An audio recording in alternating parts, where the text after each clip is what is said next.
Over the weekend, something weird happened. And I'm not talking about that weird Q event over in Dallas. No, I'm talking about on Donald Trump's internet. It seems that his little personal blog he created just a few weeks ago to counteract his Twitter ban went MIA. All the posts were gone. The website itself was down for a while. And finally, on Wednesday, his aides admitted, yeah, the blog is dead, and it ain't coming back. Donald Trump is back to his little news releases from the desk of the 45th President of the United States, decided to kill the blog. And there's a reason for that, by the way. The reason was because nobody was going to his stupid little blog. And we had actually reported on that like 2-3 weeks ago. Like it was a week or two after the blog had launched. It was already a total failure. Because the goal of it, let's remember, the goal of this little blog the former president had created was to get his followers to go over there, copy and paste his statements. Then they would send it out on Twitter and other social media. They would post it on Facebook. You know, they would become the voice of Donald Trump. But it never happened because they apparently didn't care enough or they didn't know how to do it. Whatever the reason, they weren't sharing his posts like he thought they would. And he was heartbroken over it. So he finally decided to screw it. I'm going to get rid of my blog. Nobody's reading it anyway. And as Matt Fuller from the Daily Beast put it on Twitter, he said,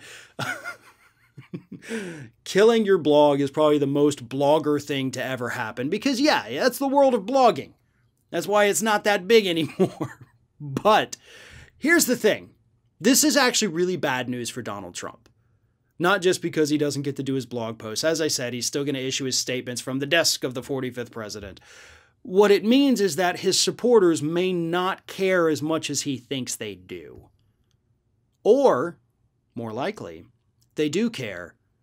There's just not as many of them as he had thought. You know, I think that's one thing that's kind of gotten lost in the shuffle here. Yeah, sure.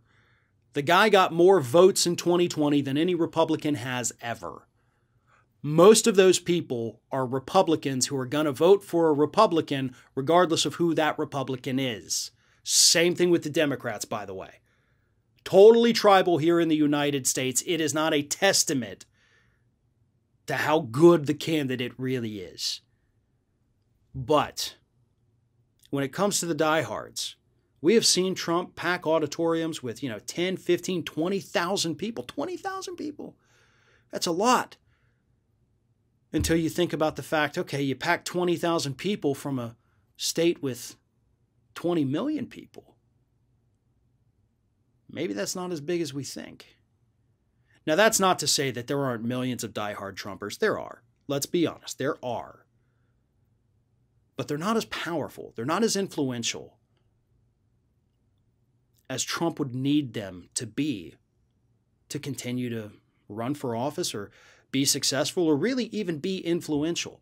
As I have repeatedly said, the only power that Trump actually has is the power that Republicans pretend he has. When it's put into practice, and not just theory, the theory that he has power, when it's put into practice, this blog is Exhibit A as to the fact that this guy doesn't have the power and the influence that Republicans want to think that he has. So that's what this story means. Yes, it's fun to laugh at him for his little blog failing. That's just an added bonus, the icing on the cake.